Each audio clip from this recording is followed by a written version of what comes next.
윤정희의 본명은 손미자로 1944년 부산에서 장녀로 태어나 이후 광주광역시에서 성장하여 전남여고와 우석대를 졸업했습니다. 중학교 동창회 회고에 따르면 복도에서 윤정희를 마주치면 뒤돌아서 다시 볼 정도로 예뻤다고 합니다. 그리고 대학 졸업 후인 1967년 영화 청춘극장의 오유경 역할로 화려하게 데뷔합니다. 청춘극장은 김래성 작가의 동명소설을 원작으로 강대진 감독이 연출한 영화입니다. 윤정희는 신인 배우 오디션에서 1200대 1의 경쟁을 뚫고 주인공으로 선발되었는데 윤정희는 당시를 이렇게 기억했습니다. 학교 다닐 때 도서관에서 청춘극장을 돌려가면서 읽었는데 유경 역에 반했다. 그런데 그 역할을 뽑는다는 기사를 보고 제가 당장 참여하게 됐다. 윤정희가 주연으로 참여한 청춘극장은 그의 팔도강산 다음의 관객을 동원하는 등 큰 성공을 거뒀습니다. 이 작품으로 윤정희는 대종상 신인상까지 차지하면서 단번에 스타로 등극했습니다. 참고로 청춘극장은 무려 3번 영화화되었는데 그때마다 전설적인 여배우가 주인공 오유경 역을 연기했습니다. 홍성기 감독 영화에는 김지미가, 강대진 감독 작품에는 윤정희가, 변장호 감독의 영화에는 정윤희가 이 역할을 맡았습니다. 세 배우 모두 출연 당시에는 신인이었고 이후 대스타의 길을 걸었다는 공통점이 있습니다. 그리고 1968년에는 내시와 천하장사 임꺽정, 이듬해에는 팔도 사나이 등으로 큰 인기를 끌었습니다. 참고로 팔도 사나이는 김두한의 일생을 모티브로 한 영화로 사실상 김두한의 신화 만들기의 시작이 되는 영화였습니다. 김두한은 이 영화를 직접 보고 매우 흐뭇해했다고 합니다. 그리고 윤정희는 남정임과 문희와 함께 트로이카로 불리며 대한민국을 대표하는 여자 영화배우로 활동했습니다. 남정임은 통통 튀는 발랄한 역을 연기했고 문희는 우수에 빠진 눈매로 비련의 여주인공을 맡았습니다. 윤정희는 순종적 여성상에서 벗어나 도도하고 파격적인 캐릭터를 연기했습니다.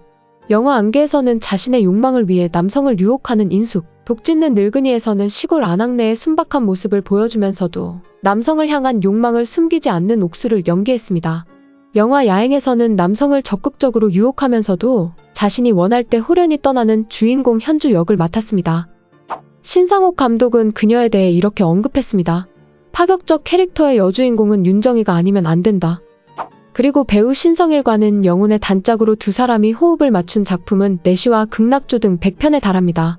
거의 매일 만나다시피 했어요. 쉬는 시간이면 신성일 선생님이 미스 윤 하면서 말씀을 많이 하셨어요. 즐거운 일, 마음 아픈 일, 저를 동생같이 생각해 그냥 모든 얘기를 다 하셨어요. 신성일 또한 자신의 회고록에서 윤정희를 언급한 적이 있습니다. 나와 함께 가장 많은 작품을 한 여배우는 윤정희이다. 어맹난 다음으로 내 속내를 터놓을 수 있는 여배우였다. 그리고 문희가 미워도 다시 한 번과 꼬마 신랑을 흥행시키며 70년대부터 윤정희를 능가하는 모습을 보여줍니다. 하지만 1971년 문희와 남정임은 결혼으로 은퇴를 선언했고 트로이카 중 윤정희만 홀로 남아 영화배우로 활동했습니다. 윤정희는 훗날 예능 프로에 출연해 전성기 시절 인기에 대해 이렇게 말했습니다. 길가를 못 다닐 정도였다. 어떤 팬은 명품 시계를 집 앞에 놓고 간 분도 있었다. 그리고 이장호 감독의 회고에 따르면 윤정희는 인기 스타였음에도 주변 사람들에게 언제나 친절하게 대했다고 합니다. 내가 신상옥 감독의 신필름에서 연출부 막내로 있었을 때 다른 여배우들은 다들 콧대가 높고 여기요 저기요 하며 하대했다. 하지만 윤정희만은 내 이름을 기억하고 존칭을 써주며 잘 대해줬다. 그러던 1976년 윤정희는 피아니스트 백건우와 결혼식을 올리며 큰 화제가 되었습니다. 백건우는 1946년 서울에서 장남으로 태어났는데 아버지는 음악의 조예가 깊은 영어교사였고 어머니는 피아노를 연주하는 유치원 교사였습니다. 백건우는 어린 시절부터 피아노 신동으로 주목받았는데 10살 때 경남 콩쿠르에서 1등을 차지해 그해 서울에서 독주회를 펼쳤습니다. 이후 미국에서 열리는 국제 콩쿠르에 출전해 특별상을 차지했고 이때 세계적 지휘자 레너드 번스타인이 그의 재능을 알아봅니다. 백건우는 그의 도움으로 전액 장학금을 받고 뉴욕 아트스쿨과 줄리아드 음대에 입학합니다. 이후 각종 콩쿠르에서 두각을 나타내던 백건우가 유명세를 타기 시작한 것은 26살이던 1972년이었습니다.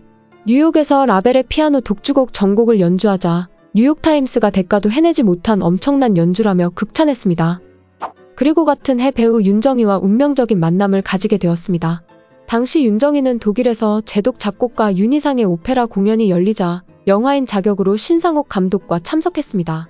이때 오페라 계단에서 좌석을 찾지 못해 헤매다가 같은 한국인인 백건우에게 도움을 받으면서 첫 만남을 가지게 되었습니다. 공연이 끝나고 관계자들이 참석한 자리에서는 그 청년이 윤희상 옆에 앉아있는 것을 보았고 피아니스트 백건우라는 것을 알게 됐습니다. 당시 백건우와 윤정이는 서로에게 호감은 있었으나 윤정이가 한국으로 돌아가면서 점차 서로에 대한 기억은 희미해져 갔습니다. 그리고 1973년 배우로서 전성기였던 윤정이는 프랑스 유학길에 올라 영화학을 공부하기 시작했습니다. 그러던 어느 날 파리의 한 음식점에서 우연히 백건우를 제외했고 이후 둘의 연애가 시작되었습니다. 둘의 운명 같은 사랑은 1976년 결혼으로 이어졌습니다. 최고의 영화 스타와 촉망받는 신의 피아니스트의 결혼은 멜로 영화의 한 장면 같았고 많은 이들의 축복 속에 결혼식을 올렸었죠.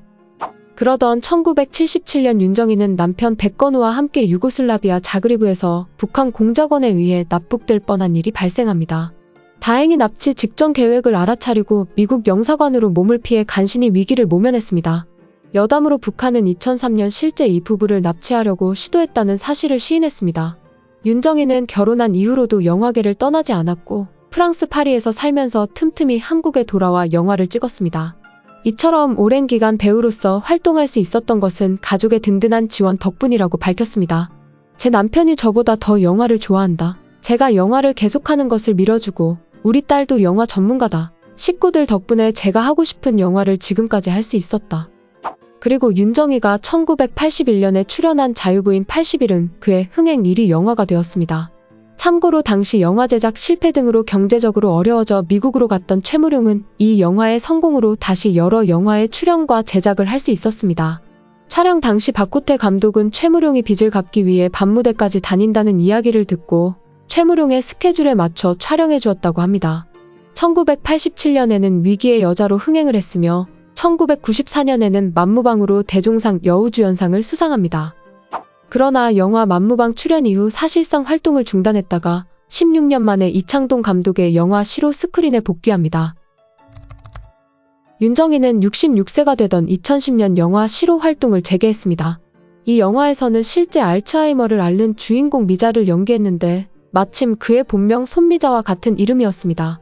이 영화로 윤정이는 청룡영화상과 대종상의 여우주연상을 수상하며 본인의 진가를 다시 한번 입증합니다.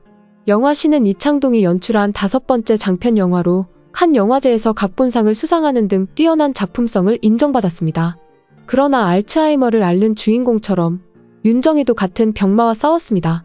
훗날 알려진 바에 의하면 사실 영화 시를 촬영하던 당시에도 알츠하이머 초기 증상으로 인해 대사를 적어놓고 촬영에 임했다고 합니다. 그리고 시간이 흐른 2023년 1월 프랑스 파리에서 남편과 딸이 보는 가운데 향년 78세에 세상을 떠났습니다.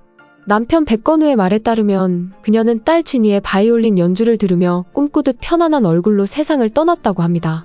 딸 백진희 씨는 장례미사에서 어머니를 위한 추도사를 프랑스어로 낭독했습니다. 어머니는 예술을 당연한 이치로 여겼고 영화를 위해 존재했고 카메라는 모든 각도에서의 그의 삶을 사랑했다.